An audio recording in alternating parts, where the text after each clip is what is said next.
ഉൽപ്പത്തി പുസ്തകം അധ്യായം 46.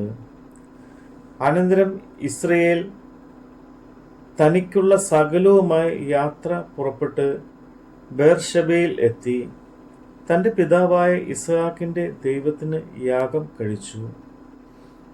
ദൈവം ഇസ്രയേലിനോട് രാത്രി ദർശനങ്ങളിൽ യാക്കോബേ യാക്കോബേ എന്ന് വിളിച്ചതിന് ഞാൻ ഇതാ എന്ന് അവൻ പറഞ്ഞു.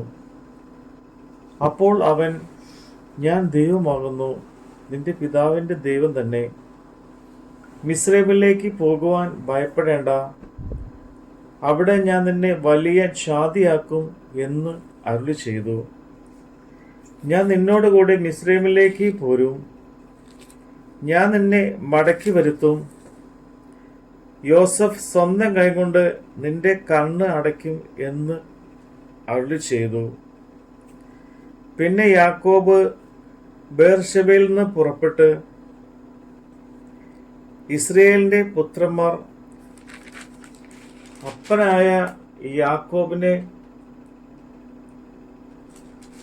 കയറ്റുവാൻ ഫറവോൻ അയച്ച രഥങ്ങളിൽ അവനെയും തങ്ങളുടെ മക്കളെയും ഭാര്യമാരെയും കയറ്റി കൊണ്ടുപോയി.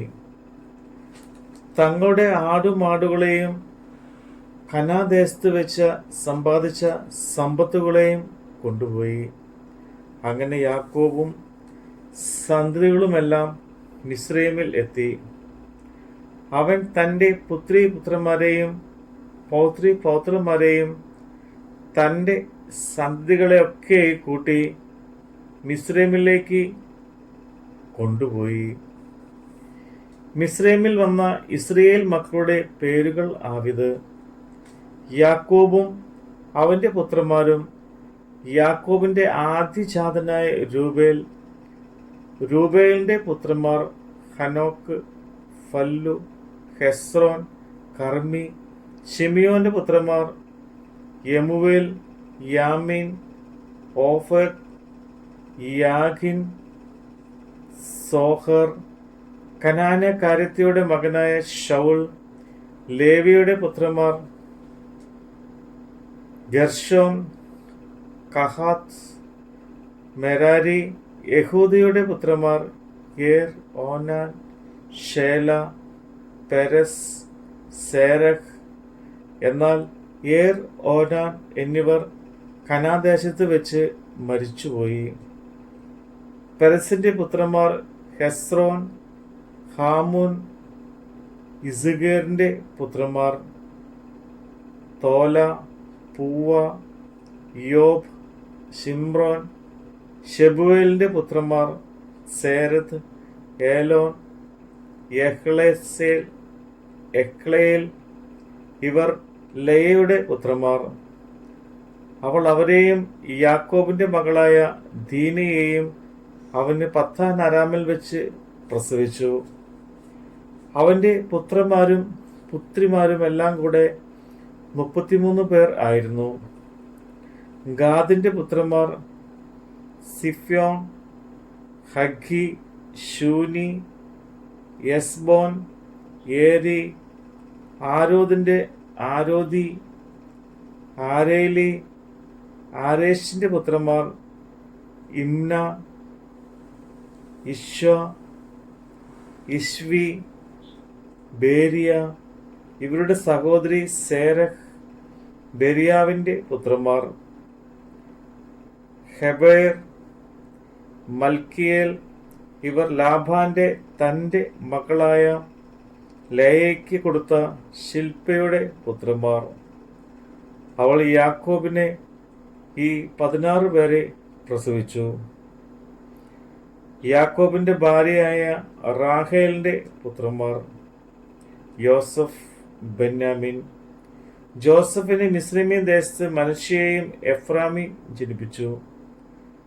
അവരെ ഓനിന്റെ പുരോഹിതനായ പോത്തിഫേറയുടെ മകളായ ആസനത്ത് അവന് പ്രസവിച്ചു.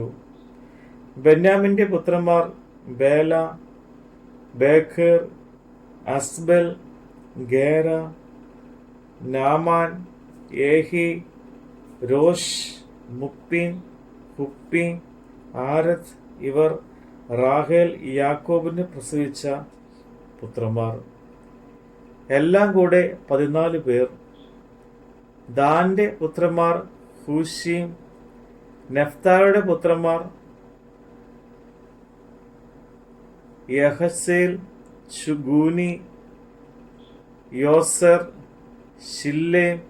ഇവർ ലാബാൻ തന്റെ മകളായ റാഹേലിന് കൊടുത്ത ബിൽഹായുടെ പുത്രന്മാർ. അവൾ യാക്കോബിന് ഇവരെ പ്രസവിച്ചു. എല്ലാം കൂടെ 7 പേർ യാക്കോബിന്റെ പുത്രന്മാർ. പുത്രന്മാരും ഭാര്യമാരെ കൂടാതെ അവന്റെ കടിപ്രദേശത്ത് നിന്ന് ജനിച്ചവരായി അവനോടുകൂടെ മിസ്രൈമിൽ വന്നവർ ആകെ 66 പേർ. ജോസഫിന് ഇസ്രയേൽ വെച്ച് ജനിച്ച പുത്രന്മാർ 2 പേർ. മിസ്രൈമിൽ വന്നവരായ യാക്കോബിന്റെ കുടുംബം ആകെ 70 പേർ. എന്നാൽ ഗോശേനിലേക്ക് യോസഫ് തനിക്ക് വഴി കാണിക്കേണ്ടതിന് അവൻ യഹൂദയെ അവന്റെ അടുക്കൽ മുമ്പിട്ട് അയച്ചു.